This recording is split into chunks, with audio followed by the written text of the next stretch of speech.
football, c'est un éternel reprouvement. Il ne faudrait pas que le doute s'accapare dans nos têtes. C'est bien beau de faire des plans sur la comète, mais à force de dire que si... Moi, en tout cas, avec des scies, je coupe du bois, mais... Jusqu'à minuit, c'est l'Afterfoot. Jean-Christophe Drouet. Salut à tous, c'est l'Afterfoot, la seule émission au monde que vous pouvez suivre à la radio sur RMC, à la télé sur BFM Sport ou en allant sur Internet sur notre site rmcsport.fr. L'After, comme d'habitude, jusqu'à minuit. Et ce soir, pour vous régaler, le prince de l'After, qui ne m'a encore jamais payé un café.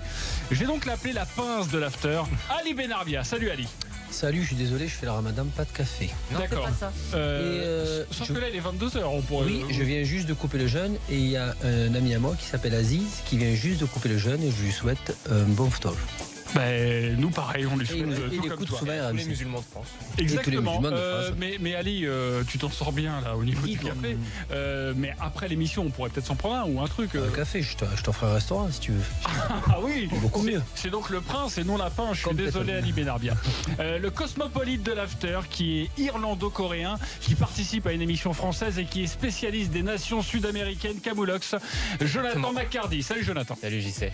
Un caméléon, exactement. Salut Jonathan. C'est la première fois qu'on est ensemble. Pas caméléon. C'est la première fois qu'on est ensemble. Oui, tout à fait. On m'a dit beaucoup de bien de toi. J'espère. Donc j'attends une énorme performance. Une première atout, tu sais. Meilleure que celle de Paul Pogba face à l'Italie. Faites très Première fois, c'est attention. toujours un peu douloureux. Donc. J'ai l'impression qu'on parle plus de foot là.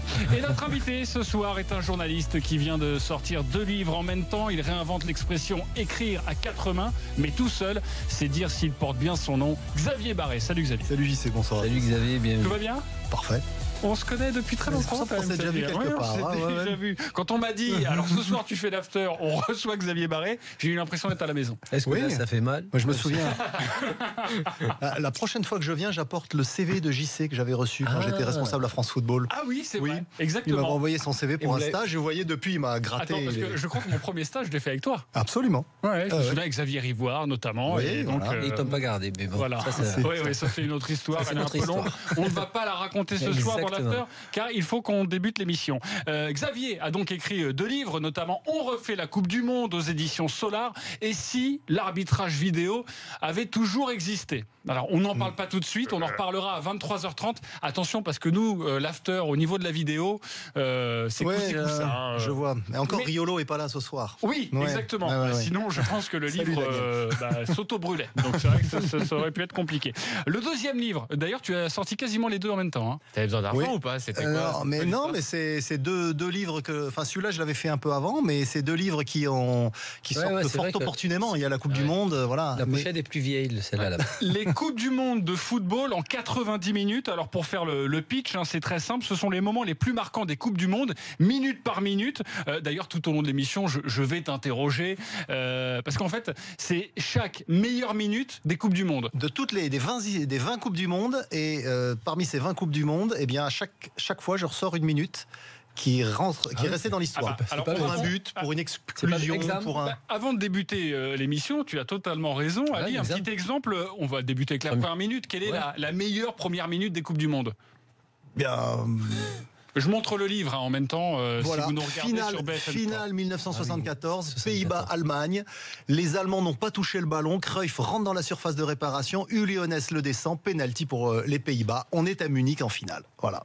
1-0. Toute la dramaturgie du football est déjà là dès la première minute. Johnny Rep qui marque sur penalty au milieu. C'est Niskens, Johan Niskens. Je pensais que c'était Rep. Et c'est ce que je voulais vraiment, tu vois, on commence un bouquin sur l'histoire de la Coupe du Monde, non pas avec une photo noir et blanc comme tous les autres, mais avec une photo couleur. Et ça, vis-à-vis des jeunes, des nouvelles générations qui sont parfois un peu réticents aux photos noir et blanc. Là, on est dans la Coupe du Monde avec une photo couleur. En plus, l'orange des Pays-Bas, ça parle à tout le monde. Ah, il le vend bien. Fais très attention quand même, évidemment, Xavier, parce que vraiment, tout au long de l'émission, à un moment, je vais te lâcher un 13e minute, boum, faudrait y aller. Hein. Ah, je te connais, je me méfie. Ok, bon, à tout de suite, Xavier.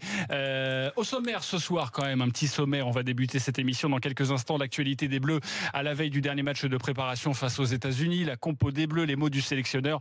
Nous serons en direct de Lyon à 22h30. L'avis d'Ali Benarbia, cette Coupe du Monde.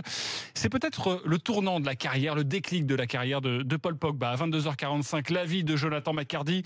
L'Argentine n'est pas prête. À 6 jours de ce début de mondial, à 23h, nos drôles de dames nous rejoindront. David Lortolari pour nous parler de la Mannschaft qui a gagné gagné ce soir. Je vais vous donner les résultats dans quelques instants en match amical, match de préparation 2-1 face à l'Arabie Saoudite. Et Philippe Auclair de l'Angleterre qui a battu hier le Costa Rica 2-0. On évoquera aussi avec lui le dossier Nabil Fekir. Oui, très beau match. Et on n'en a pas parlé hier. On va l'avoir ce soir. Évidemment. Et Simonet, il n'est pas là ce soir?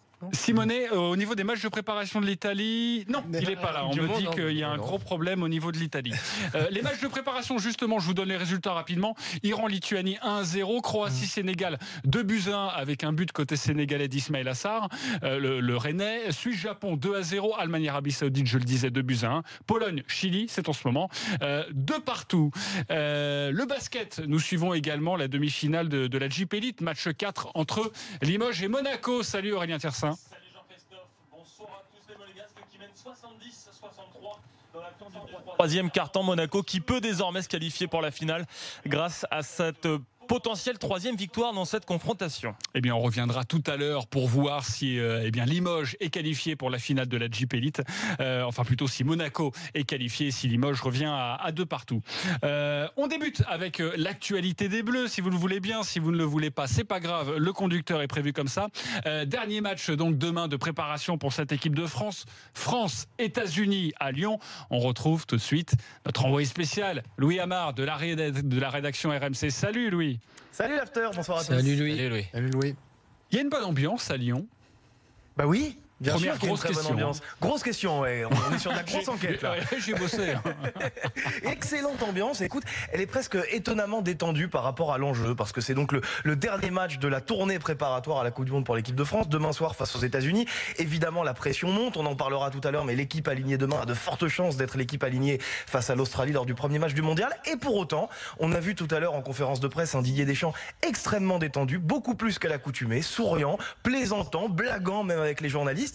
Quant aux joueurs, ils ont été accueillis comme souvent par des supporters quand ils sont arrivés à leur hôtel tout à l'heure à Lyon à la mi-journée, mais aussi quand ils sont rentrés de l'entraînement en début de soirée. Et à chaque fois, ils se sont arrêtés pour signer des autographes, pour faire quelques selfies, pour faire plaisir à cette trentaine de supporters qui étaient là, comme s'ils avaient besoin, avant le grand voyage, de prendre une dernière bouffée d'engouement, une bouffée de ferveur, pour pouvoir ensuite aller dans leur petit coin perdu à Istra, à 70 km de Moscou. Alors Louis, les joueurs de l'équipe de France se sont entraînés. Il y a eu la conférence de presse aussi de Didier Deschamps et Samuel Umtiti. On va y revenir dans quelques instants. Est-ce que tu as la composition d'équipe? Je crois que certaines choses ont filtré.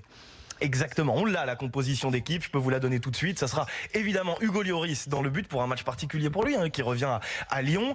Sidibé, Varane, Umtiti, Mendy en défense, pas beaucoup de surprises. Un milieu à 3, Kanté, Matuidi et Pogba, qui retrouvent donc un rôle de titulaire comme la semaine dernière face à l'Italie malgré une prestation qui était assez décevante. Et un trio offensif, Griezmann, Mbappé, Giroud, qui lui aussi retrouve une place de titulaire alors qu'il n'était que sur le banc face à l'Italie. Voilà donc pour les hommes. Il y a quand même un doute, messieurs, sur le dispositif.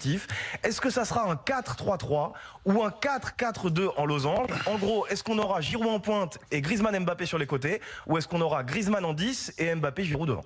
Et c'est vrai qu'on peut se poser la question par rapport aussi à la défense ou à l'attaque. Suivant la rencontre, ça peut être un petit peu des deux, le 4-4-2 ou le 4-3-3. Je pense que ça sera un losange, avec deux latéraux très offensifs comme ça, avec les deux milieux qu'il a choisi de mettre pour accompagner Kanté. Comme face à l'Irlande. Ouais, je pense que ça sera Griezmann et puis la propension naturelle de Griezmann à toujours repiquer dans l'axe, à prendre le joueur à son compte, ça m'étonnerait que ce soit autre chose qu'un losange. Est-ce qu'elle vous plaît cette composition d'équipe, la dernière avant le grand bain, avant le début de la Coupe du Monde? Absolument pas. Déjà, moi, il y a quelque chose qui m'agace et j'ai fait un avis cette semaine là-dessus, c'est que Kanté, c'est pas un joueur tu le gâches quand tu le mets dans la défense. Son meilleur poste, c'est de le mettre un peu plus haut sur le terrain. Toutes les fois où il a été exceptionnel, où il a fait gagner le titre à son équipe en Angleterre, il était accompagné d'un mec qui jouait justement devant la défense, soit Matic ou Drinkwater. Donc je sais pas pourquoi Deschamps s'entête à dire que c'est sa sentinelle, pour pas reprendre ce mot un peu barbare. Oui, parce que là, il y a un problème dès le début de la liste, sinon. Ouais. Bah, tu peux mettre Zonzi, il faut bien que ça serve à quelque chose, non? Oui, enfin, mais Zonzi n'a pas de remplaçant pour le coup. Zonzi, le premier. C'est pour ça. Donc Rabiot doit encore plus se les manger. Mais non, forcément, moi j'aime pas voir Kanté devant la défense. Et puis j'aime pas voir Pogba sur le terrain, surtout vu son rendement actuel. Et surtout quand t'as un mec sur le banc comme Corentin Tolisso qui a fait une saison à plus de 10 buts et qui est bon à chaque fois en équipe de France, ne pas le mettre, j'ai du mal à comprendre. Tu vas pas mettre que des milieux défensifs non plus. Bah non, mais faut pas oublier qu'au premier tour, l'équipe de France, elle doit faire le jeu, elle doit gagner. On verra après en quart de finale ou en demi contre l'Allemagne, le Brésil, voire l'Argentine. Tu mets Zonzi devant la défense avec Kanté et Tolisso relayeur, pour moi c'est très bien. C'est très bien. Mais t'as personne, Ali Benarbia. tu n'as personne qui va se retourner pour voir le jeu, faire le jeu.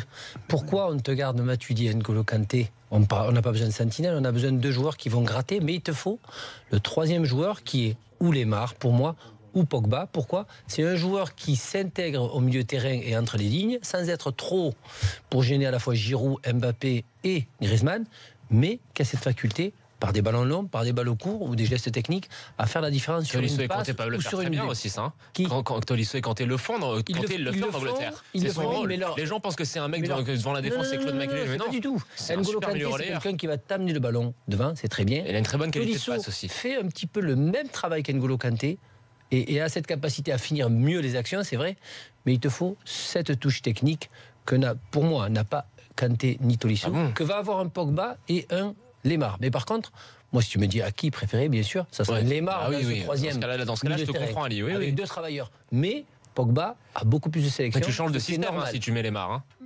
Pas spécialement.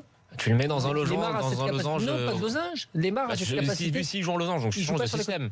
Pourquoi il joue en losange? Parce que c'est ce qui va. Les trois, C'est l'animation qui va avoir lieu. Non, mais l'animation offensive, il n'y a ça pas va jouer en trois losange demain. attaquants. C'est une animation offensive. Mbappé va pas rester à droite ou à gauche. Non, bien sûr que non. Tu vas voir Giroud, même Giroud va aller sur les côtés, donc ça ne veut rien dire. Deschamps, il laisse souvent aux attaquants libres. Ce qu'il veut, c'est son milieu et sa défense qui prennent bien tout le terrain. Mais devant, il ne fait pas Griezmann. Tu vas voir Griezmann à gauche, à droite, Mbappé.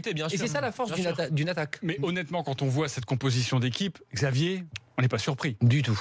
On n'est pas surpris par rapport à ce qu'a fait Deschamps ces derniers temps, mais moi je reste persuadé que c'est mieux avec un attaquant de plus à la place d'un milieu, surtout quand on a le potentiel offensif qu'il y a avec Ousmane Dembélé ou avec Thomas Lemar, même s'il joue un peu plus en retrait. Voilà, moi j'aimerais voir une équipe de France plus dans un 4-2-4, si vous me permettez l'expression, avec 2 milieux très polyvalents. Alors N'Golo Kanté avec Pogba ou avec Matuidi ou avec Tolisso, ça bon après on choisit la formule qui va le mieux. Avec et ensuite 4 attaquants, voilà, dont Giroud comme pivot devant. Mais surtout au premier tour, face à l'Australie, face Pérou est un peu plus fort et face au Danemark, il faut une équipe de France qui pèse sur l'adversaire. Après, qu'on soit plus prudent dans les tours à élimination directe face à des équipes qui sont, on verra qui ce sera, mais qui sont plus costauds, oui. Mais au premier tour, franchement, moi je suis déçu si l'équipe de France commence comme ça contre l'Australie. Et forcément, on se pose la question du premier tour parce qu'on connaît aussi notre sélectionneur, Didier Deschamps, même quasiment tous les sélectionneurs font la même chose. Le dernier match de préparation prépare véritablement le premier match de la Coupe du Monde. Donc on devrait retrouver cette composition d'équipe. En tout cas, on a posé cette question à Didier Deschamps. Est-ce que c'est la composition de demain? Ce sera celle face à l'Australie. On écoute. Elle est censée être proche. En effet, après, très proche. Elle se rapproche, mais c'est pas forcément la même. Bon, je ne sais pas comment on peut analyser ça, une réponse de Normand. Je t'envoie ça juste pour que tu travailles un petit peu la tête. Je ne vais pas te dire d'un coup c'est celle-là l'équipe. Et pour qu'on passe dans mais par contre, quand on voit ce dispositif d'équipe, on n'est pas surpris. Non, on sait très bien que les 3 milieux vont être plus ou moins Matuidi, Kanté et Pogba. On sait que nos 3 devant, même si Giroud était sur le banc, mais ça sera le meilleur buteur de cette équipe de France. Il ne faut pas l'oublier, qui va être en pointe, ne soit jamais en avec Griezmann qui est la star de l'équipe de France.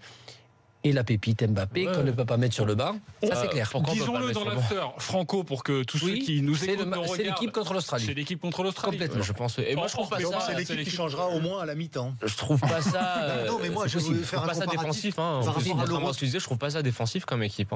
Faut voir le profil des latéraux par exemple que t'as. Enfin Mendy, quand t'as Mendy et Sidibé, c'est quand même. C'est pas des mecs qui vont rester derrière et qui vont pas apporter devant quoi. Je dis pas le contraire, mais moi, quand je vois les attaquants de talent qu'il y a, je préfère qu'on mette des attaquants plutôt que d'attendre que les latéraux montent. Un certain équilibre, surtout quand tu as aussi peu de certitude en défense. Mais face à l'Australie. Ça, je sais bien, tu mettes cette équipe face à l'Allemagne en quart ou en demi face au Brésil, oui. 4-0 la grande République tchèque. Oui, j'ai vu le match et je peux vous dire que ils ont eu un maximum de réussite. Ils ont marqué pratiquement tous les derniers buts en contre et que contre l'équipe de France, ils feront la même chose. Ils vont attendre. Et puis voilà. Donc moi, je vois bien un match comme contre l'Irlande lors de l'Euro, où finalement à la mi-temps, bien Deschamps met Griezmann en soutien d'attaque et fait rentrer un attaquant supplémentaire et sortir, je crois, N'Golo Kanté d'ailleurs. Donc voilà. Bon, est-ce qu'il faudra attendre la mi? Est-ce que les Bleus peuvent, dans ce dispositif-là, face à une équipe qui va jouer délibérément défensif, parce que Van Marwijk, le nouveau sélectionneur de l'Australie, va pas s'embarrasser, il bétonne avec ce qu'il peut, hein, avec ce qu'il a trouvé là-bas. Une équipe très athlétique qui va attendre les Bleus et essayer de les piéger en compte comme ils l'ont fait contre les Tchèques. En tout cas, c'est la composition normalement et le 11 de Didier Deschamps. C'est celui de demain, ça c'est sûr. Peut-être celui face à l'Australie. Dans votre argumentation tout à l'heure, vous parlez évidemment de Paul Pogba. On en a beaucoup parlé cette semaine. Louis Amar est toujours avec nous en direct de Lyon, le lieu de la rencontre demain du dernier match de préparation de cette équipe de France. Il a beaucoup été question de Paul Pogba en conférence de presse aujourd'hui et le sélectionneur a voulu faire une mise au point. Il est toujours beaucoup question de Paul Pogba. C'est toujours sur le terrain et en dehors du terrain. Paul Pogba a fait parler de lui dans une interview à France Football où il expliquait vouloir prendre le leadership de l'équipe de France, mais il disait aussi il faut qu'on m'en donne les moyens. Comprendre, il faut que je joue à mon poste de prédilection, c'est-à-dire plutôt dans un milieu à 3 et de préférence en tant que relayeur plutôt sur le côté gauche. Cette interview a profondément irrité le staff de l'équipe de France. Il y a eu des discussions cette semaine. Guy Stéphane a expliqué par exemple, l'entraîneur adjoint de Deschamps, que le sélectionneur avait eu une conversation entre quatre yeux, comme on dit, avec Paul Pogba, parce qu'en plus il y a quelque chose qui a terni l'image du joueur, c'est son match face à l'Italie qui a été quand même marqué par pas mal de nonchalance.